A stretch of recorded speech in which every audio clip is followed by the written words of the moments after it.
Bonjour à tous et à toutes, aujourd'hui on va s'attaquer à la vidéo des transferts de la saison 2020 à 2021, c'est parti. Donc voilà, oh putain non, ils se sont déjà fait chier, voilà, ok. Donc voilà ce que je vous ai préparé, c'est une sorte de petit tableau récapitulatif pour du coup les transferts de la saison 2020 à 2021. Donc, déjà on va commencer par les équipes stables entre guillemets, donc... Chez Toyota, je suis presque, même c'est sûr à 1000% que ça ne changera pas. Katsuta, on va juste le mettre un petit peu en bas parce que c'est pas la même équipe officiellement. Donc Toyota Gazoo Racing va prendre le même line-up que cette année-là, donc avec Sébastien Ogier qui va re-signer pour une année entière. Donc normalement ce serait sa dernière année malheureusement en WRC. Calero Van Pera, lui il a signé pour 2 ans l'année dernière, donc il lui reste encore un an. J'espère qu'il re-signera, mais je pense qu'en vue de ses performances, il re-signera. Même s'il a vécu un rallye de Sardaigne très compliqué, c'est surtout le rookie que tout le monde oublie. Il a quand même 20 ans ce mec, et il est P4 je crois, ou P5 au général. Donc très très très bon pilote, Calero Van Pera. Et donc Elfyn Evans qui va re-signer aussi, me semble, pour Toyota. Parce que il va être champion, enfin je pense qu'il va être champion, donc sur re-signe pas, parce qu'il y a un petit problème. Donc en ce qui concerne l'équipe B entre guillemets de Toyota, Katsuta va rester même s'il a connu une année extrêmement compliquée avec 3 crashs il me semble, un en Estonie, 2 en Sardaigne. Et la saison n'est pas encore finie, donc j'espère qu'il n'y a pas crash en Sardaigne parce que sinon au revoir Katsuta je pense. Donc voilà, Katsuta qui va rester l'année prochaine mais il faut faire attention aux erreurs. Ensuite, on va passer chez Hyundai Motorsport. Oui, j'ai un très mauvais accent anglais. Donc, les deux pilotes principaux qui resteront toute l'année, ce sera Ott Tanak, Ott Tanak et donc Thierry Neuville. Même si Ott Tanak, on voit qu'il en a ras le cul de la voiture, hein. L'année prochaine, il retourne chez Toyota, moi je te le dis. Et donc, du coup, en troisième voiture, il y aura deux pilotes, il y aura Sordo et il y aura Brin. Je pense que si Brin ne fait pas de bonnes performances, quoi il fait plus de rallye là. Ouais, mais il rapporte quand même beaucoup de points sur les rallyes terre. Donc je pense qu'ils feront une demi-saison les deux. Je pense qu'il y aura quand même plus de rallyes pour Sordo que pour Brin.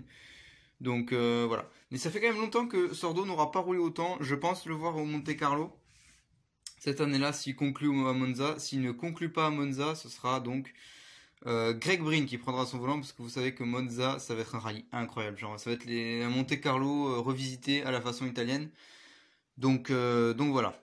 Donc ça je pense ça va être le line-up de l'année prochaine. On va passer chez Ford parce que chez Ford c'est le bordel. Alors chez Ford donc il faut savoir que ils ont besoin d'argent et de développement parce qu'ils sont en train de préparer la saison 2022 avec la nouvelle réglementation. Donc à ce que j'ai compris, ils ont besoin d'aide pour développer le moteur. Pour développer le moteur, il faut un pilote, la caméra, merci. Il faut un pilote et de l'argent. Le pilote, vous allez le voir. Je pense que ça va être Pontus Tidman qui, je pense, va être champion du monde WRC2, il me semble. Pontus Tidman à la place de qui? Malheureusement à la place de SAP Calapi qui a connu une saison très compliquée avec beaucoup d'abandons mécaniques. Même le week-end dernier à en Sardaigne, il a abandonné les problèmes mécaniques, donc on n'a pas pu voir ses performances. Dommage pour SAP Calapi, il n'y a pas eu de ride Finlande. Je suis persuadé qu'il aurait fait un podium en Finlande parce qu'en Finlande c'est chez lui et il a signé un podium l'année dernière. Donc SAP Calapi, dommage qu'il soit sur la touche. On va la mettre là, la petite touche. Pour cette année 2021. Possiblement, je pense qu'il va essayer d'aller toquer à la porte de Hyundai pour prendre un baquet avec la voiture numéro 3. Mais honnêtement, je pense que Hyundai va refuser parce que Hyundai vise le titre constructeur, c'est pas une surprise. Donc Hyundai, il leur faut pas un rookie, il leur faut un pilote qui sache qu'il est performant quoi. Donc je pense que Lapie restera sur la touche parce que chez Toyota c'est complet, il ira jamais en équipe B avec Katsuta. Malheureusement, toujours pareil, hein. J'essaie de voir, mais bon voilà. Même en équipe B aussi de Hyundai, avec l'équipe 2C compétition, je pense pas. Je pense honnêtement pas que Lapie va prendre cette place-là. Donc je pense que Lapie va rester sur la touche malheureusement cette année-là. à la place du coup, donc je vous l'ai dit, de Pontus Tidman qui ramènerait, je pense, un petit peu d'argent et surtout de l'expérience pour développer un moteur parce que c'est quand même un champion du monde. Il faut pas l'oublier, en 2017 il me semble, WRC2 champion. Donc voilà, de l'expérience pour développer le moteur. Donc avec Gus Greensmith qui est un pilote payant qui ramène de l'argent à l'équipe. Et donc Teemu Suninen, je pense, qui est le pilote préféré de Malcolm Wilson. C'est vrai que sur le rallye Cassan, il a montré énormément d'expérience. Enfin non, pas d'expérience, mais énormément de talent. Comme par exemple en Sardaigne, il nous a tous surpris à coller 12 secondes à tout le monde donc, dans la première spéciale. Donc vraiment, c'était incroyable. Donc je pense que ce pilote-là peut aller loin sur les rallyes Cassan, mais un petit peu moins loin sur les rallyes rapides comme la Finlande.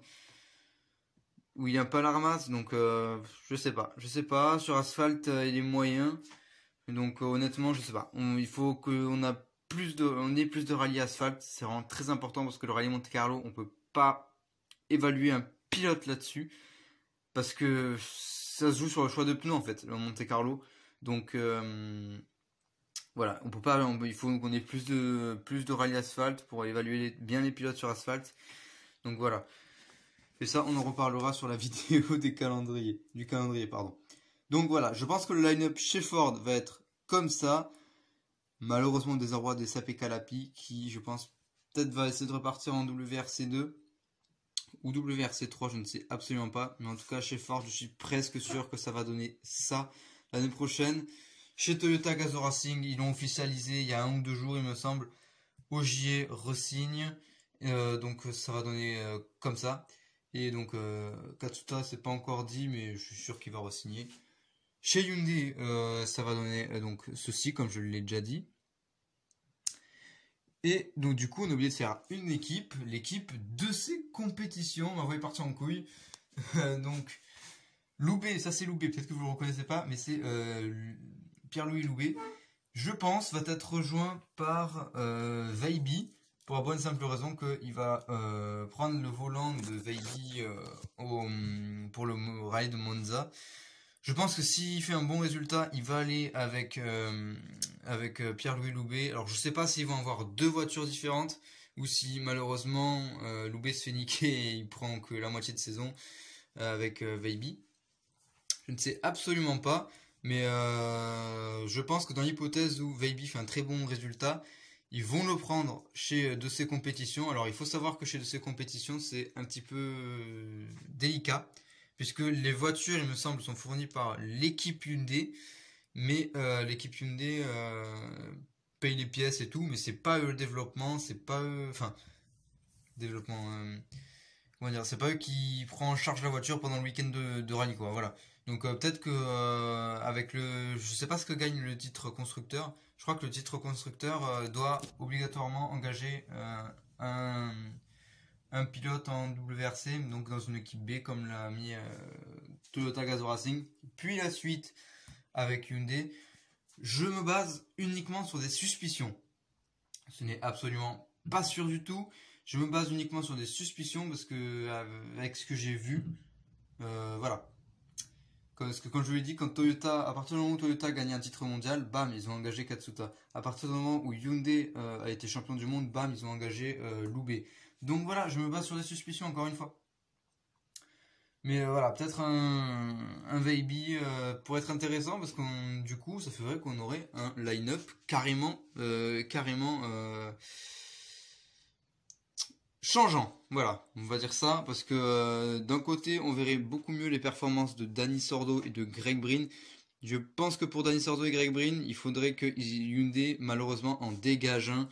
On est dans un milieu de requins, les gars, ne l'oubliez pas. Le WRC, c'est très inaccessible. Regardez, hein, on a que 1, 2, 3, 4, 5, 6, 7, 8, 9, 10, 11, 12, 13 pilotes sur 9 milliards d'humains, il me semble. Donc, putain, ils sont partis en couille. Donc voilà, c'est un milieu de requins.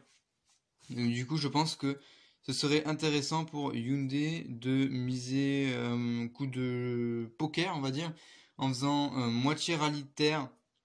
Par exemple, mettons, s'il y a 8 rallyes terre, qu'ils en fassent 4 chacun, et s'il y a 4 rallyes asphalte qui en fassent 2 chacun, pour voir quel pilote est le meilleur d'entre les deux. Et si c'est ça, si Hyundai font ça, ils vont garder le meilleur pilote pour l'année 2022, je pense, et ce serait très intéressant parce que Dani Sordo, je pense qu'il pourrait se placer très très très très bien.